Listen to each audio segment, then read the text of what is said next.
Oe jamaa, nakoaje jamaa? Kitu cha Ramadhani vipi jamaa? Mambo gudi? Muko vizuri jamaa?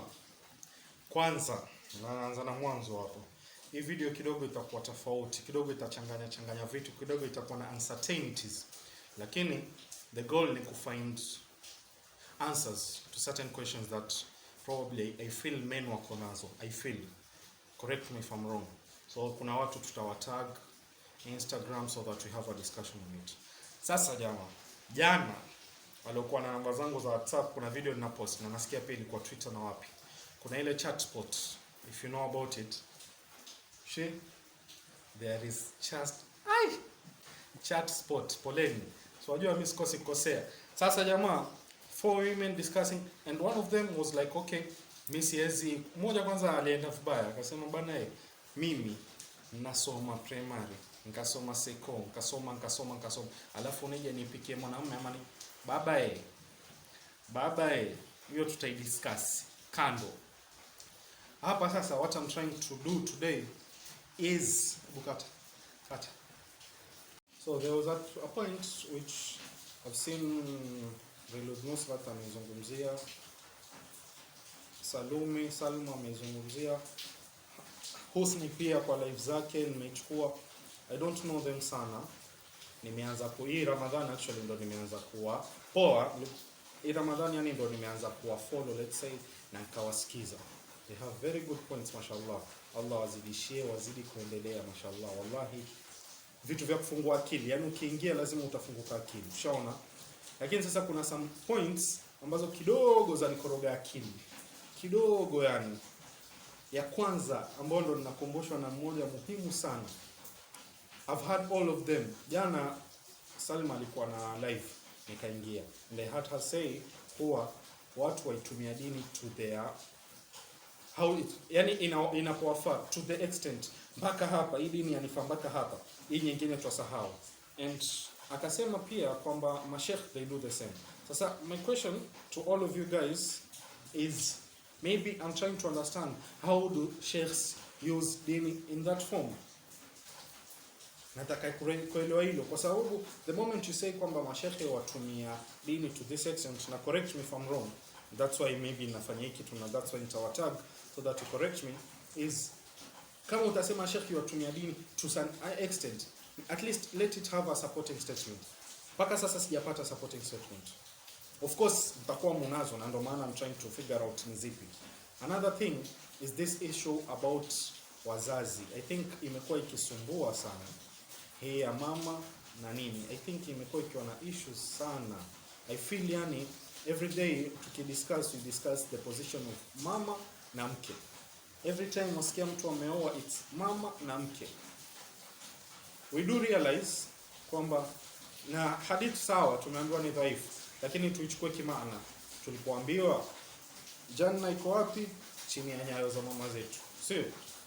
Tuichukulie kimaana tu. Hadith ni dhaifu, ahlan wa sahlan, lakini tuichukulie kimaana. Sasa tukishasema hivyo, maybe tuelezane yamaanisha nini hii statement. Wapi yuaja mama, wapi yuaja mke? Kwa sababu tukiwa twapinga tu sisi kwamba wanaume hawafai kuchagua ama wanaume, ama tuseme better it the way we are keeping it very fine. Twasema nini? Kweli mama ana position yake, lakini mke yuafaje na hivi. Kweli mama ana hivi, lakini mke yuafaje hivi. Kweli mama ana hii, lakini mke, ahlan wa sahlan, na musemi uongo, hatusemi uongo kweli. Mke anatoka kwao alikotoka, anakuja kukana wewe. Ana mamake kule, ana babake, ana nani yake, lakini anatoka kwao, anakuja kwako wewe. That's something else. Lakini then after knowing that, tuachorapi line. Where do we know that okay, hapa mama atafika, hapa kuna mke? Kwa sababu ukishaanza kutofautisha, ukishaanza kusema nani ana priority over the other, hapo ndo mimi I feel makosa yaanza kutokea. Kuna time back, some few weeks back, tuli have a discussion na rafiki zangu wavulana, and that was the discussion. Na wao si Waislamu, ingawa sawa tumelelewa sote Mombasa, lakini wao si Waislamu. Nikisema kwa nini sawa tumelelewa Mombasa, huko watu kidogo wana ile ya kuangalia wazazi vizuri yani. Alhamdulillah. Kila mtu aliolelewa huku kidogo ana ile kwamba huko kuna mzazi. Akasema, na wako Nairobi, wengine wako Mbagala, wakasemaje tena kichaa? Wakasema mwanamke akija kwako wewe, akishaanza kuingia between wewe na mama, kuingia kivipi? Hakwambia ati mama kila time achukue time.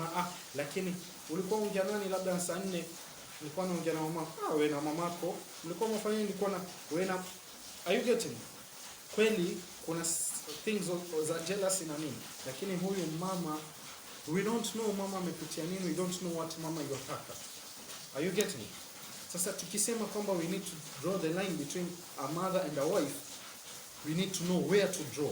Lakini ukishaniambia ati tuweke hivi, alafu wife hapa yuaja juu, hapa mama yuaja juu, hawa wako in different levels wote. Mke ana haki zake kando, na nafikiri mshaisema hii, if I'm not wrong. Mke ana rights zake kando, mama ana zake kando. Huyu mke kwa mume, Mtume alisema, sallallahu alaihi wasallam, ningeweza kumwamrisha mtu mimi, ningemwamrisha mke amsujudie mumewe. Hadithi kando hiyo ifafanuliwe kando hiyo, lakini tuangalie huku kwamba mume pia, hadithi maana tuichukua kimaana kwamba janna iko kwa pepo za mama zetu. Sasa lazima we find a way ya kuangalia hivi vitu vipi. I'm not saying I know what it means, I'm saying we need to find out. I'm asking so that you guys can tell us, so that majority of us wajue. Kwa sababu sasa tuambie watu mama sije juu, mke awe na priority hii, mama awe na hii, tusifanye hivi na hivi, lakini hatujui how exactly we are supposed to do. Zote hizi ni vitu ambavyo viko kwa dini. Sasa tuangalie in those places na society yetu ilivyo. Another thing, nazichora hapa leo. Sijaiandika ujue iko serious. Hii naisema hii ya nyumbani hii. Hii ya nyumbani jana Salma ameizungumzia, Nusrat alizungumzia, Sheikh Ali alizungumzia kwa live za Husni. Yani ni kitu kiko. Nikisema ya nyumbani, wajua mimi hapa Busingwa, sio? Right now naweza kuwa nyumbani nasaidia. Sahihi. Mada akiniambia fanya hivi nafanya. Lakini in my mind sifanyi kwa sababu naona it's the right thing to do ama nini, kwa sababu man niambia mfanye. Sawa? Sasa fast forward 5-6 years or so, naoa Busingwa. Na mkemwa. Nakaa na mke yataka nifanyie vitu. Nitafanya, nitasaidia. Ama nilikuwa nafanya kule kwa sababu mama sema, lakini mimi nikija kuoa sitoingia tena jikoni. Kwa nini nasema hivi? I know a cousin brother alifundishwa. Unajue, acha nikuoneshe hii trend ilipotoka mbali. Babu yake, ushaona, ammi yangu babake ndo alianza kumfundisha ammi yangu kuingia jikoni. Akamwambia fanya hivi na hivi, akafundishwa tangu akiwa mdogo. Ammi yangu na intana akaja akawafundisha watoto wake wote wa kiume. Wa kike mama atafanya, lakini wa kiume ndio mjue kwamba ili jambo linatoka kwa mtu fulani tu fulani. Akawa ahlan wa sahlan, wakiwa nyumbani wote wafanye. Huyu cousin brother ankuja ameoa paka sahihi miaka sijui mingapi, Allah anajalia na Allah azidishie ndoa yao, hajui kuingia jikoni. Nikisema hajui kuingia jikoni, ujue atamke akachukua watoto wake wakaenda nyumbani kwao kwa kina mke, yeye atakula nje hotelini, arejea aje alale. Haingii tena jikoni. Sasa hii mentality ndio nataka tujaribu kuibadilisha. This is a different thing which we need to find a way ya kuibadilisha. Ya kuwa hata kama wafanya nyumbani kweli mayo wakwambia ufanye memofanya nini, lakini hiyo ni something utaifanya kwa carry on. Another point, the same ndio ujue sasa kwamba the same household. Another cousin brother, sawa, yeye alipokuwa pale nyumbani akikaa na wazazi kabla hajaoa, alikuwa asema mimi naenda kazini, hapa nikija ninachoka, sipiki mimi, siingii jikoni mimi kabisa. Na naam, alikuwa haingii jikoni. Sawa. Fast forward miaka baadaye ankuja akaoa, Allah akamjalia mke. The same man who alikuwa kija nyumbani pale hafani is the same person Allah amemjalia akampata ufik kule yofani. Sasa are you seeing, wamelelewa the same household, malezi yale, lakini huyu akachukua hii kwamba okay mimi nilikuwa sifanyi lakini sasa nafanya. Huyu mwingine alikuwa yofanya sasa hafanyi. Sasa it narrows down, lazima tuiangalie in those. Lazima tujue venye tutachange hizi mindset zetu sisi wanaume into those. Na sasa hii wanaume tunazungumzia general. Usiwe wewe ni mtu ambaye utakuwa wafanya nyumbani just because unataka kufanya, lakini mkeo akwambia ufanye zi. Ama usiwe wewe ukiamua ufanye huku, yani nyumbani hufanye lakini huko haja kufanya. Zote ni thawabu. Kumbuka ukimsaidia mamako thawabu, ukienda ukimsaidia mkeo thawabu, sio? Lakini huyu alisemaje, mimi bana mimi ninachoka. Kule imtokea the same, wote waenda kazini na nini. Ahlan wa sahlan. Wallahi mwaka wa 5 wa 6 sasa waenda. Hajatokea siku kasikia hafanyi. Wao na ahlan wa sahlan yafanya. Afanye. Mke si ati na mke hayupo, awe ni mgonjwa, awe labda anachelewa kazini, amfanyaje, ataingia mwenyewe afanye. Mke akija, of course kikawaida mke haizi mruhusu mume, shaona, lakini kule kusaidiana kuko na yoifanya kwa yeye mwenyewe kwa sababu aliipenda. Sasa najaribu tuilete hivyo, yani to find a way ya sisi wenyewe kuwafanya mindset zetu wanaume tuwe tutalipenda ili jambo, isiwe tulifanya kwa sababu tumeambiwa na Salumi tufanye, ama tumeambiwa na Nusrat, ama Husni ansema kwa live yake, tulifanye kwa sababu ile jambo la kheri. Nikawa niilete point ya romance hapa. Maana Chef Ali alizungumzia kwa live yake jana, sikuimaliza live ya Salumi, lakini alisema pia, unaambiwa kuna mahali alizungumza hiyo part ya kwa mkisaidiana pia, it's kind of romantic, which is very true. Lakini sasa alikuwa niseme approach yetu tunavyojaribu kuambia watu wabadilike. I feel tunavyoambia watu wabadilike tuwaambia vibaya. Nikisema vibaya nini? We are more of kuwakandamiza than kuwafanya waione ile point. Wajua waweza kuja mtoa example. Corona imeanza. Kitambo ilipoanza pale mwanzo ndio anza ingia Kenya. Usingo mimi yule ushindani kwenda mbele. Sasa misikiti haijafungwa hajafanyika lolote. Natoa mikono na salimia nafanya nini na nini, ushaona. Nikija home mother akaniambia usingo wajua sisi wazee na sisi ndio tuko vulnerable. Unkwenda mfano kweli hunisalimi mkono, lakini unkwenda ushika mahali wewe. Ushaona? Ukishika mahali at that time walikuwa wasema hizo virus zitakaa hapo for 12 hours. Ushaona? Ushika mahali mimi nakuja ninashika ninapata corona. Je, itakuwaje? Ikaniingia akilini kwa sababu aliniambia kwa uzuri. Hakunipigia kelele na nini, kwa uzuri. Usiku wake na chat na mtoto mzuri. Sawa? Hiyo usiku Ramadhani ije. Ahlan sana. Na chat na mtoto mzuri, doesn't matter kama Ramadhani or not. Na chat na mtoto mzuri, sawa? Nikamwambia leo mada aliniambia hivi na hivi, mimi wajua alivyonijia juu mpaka kesho, yani sijaifikiria. Nasema mamangu alionizaa mimi na ndo nitamletea yeye maradhi, hakufikiria, haikumgonga, akasema ningejua. Aliniambia vizuri mpaka nikaipata, ikaniingia akilini. Huyu naja kumuelezea tu kwamba leo this and this is what happened, anijia mimi juu kivipi, and then you expect us men to change. Sasa hapa ndo nasema, na it goes to both genders. Ukija mtu juu, how you approach the thing. Nasema labda nyinyi approach it, lakini nasema in general, how you approach the issue matters a lot. Huyu mother aniambia mimi vizuri, na yeye ndo nilikuwa namletea maradhi. Huyu naongea naye kwa simu, I transmitted kwa simu, sio? Naongea naye tu kwa simu, akaileta kwamba ushaona, like akaiweka mpaka ina point kwamba if we were supposed to meet, do you think we'd meet up? Does it even add up? Yaingia akilini kweli. Huyu ambaye ningemletea maradhi, ambaye ndio mama, anieleza vizuri, unajua bwana ukifanya hivi na hivi unajua itatokea hivi. Je, wewe waweza pendelea maradhi yafike hapa? Kwa uzuri, ahlan wa sahlan. Mwanzo hapo. Huyu mwingine sasa hii approach na watu wengi, and I think the problem with the so-called feminists wote in general in the world is how they approach things.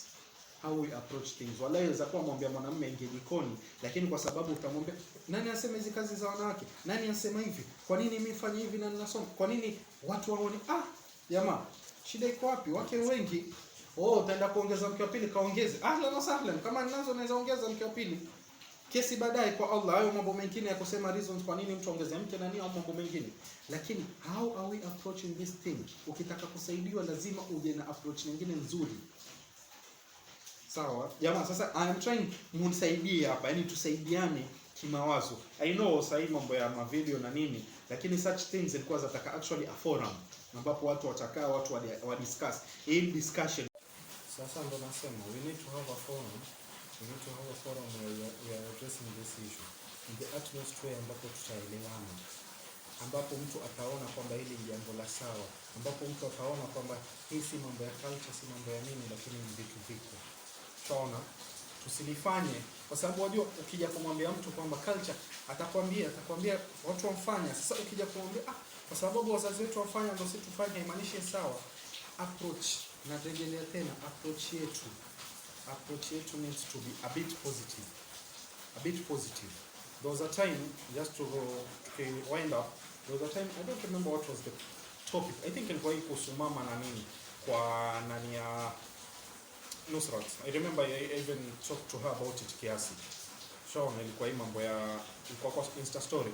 ni mambo ya mama na nini. And then ilifikia point mtu akasemaje, hata mwanzo wa marriages sisi wanawake pia huwa waregea kwa mama zao waende wakalani, kwa hiyo it's a two way thing.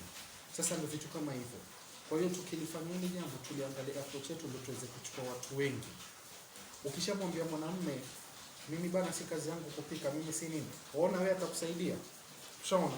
Lakini ukimwambia au ukifind wewe kwamba hili jambo bana ni la kusaidiana, umuelezee.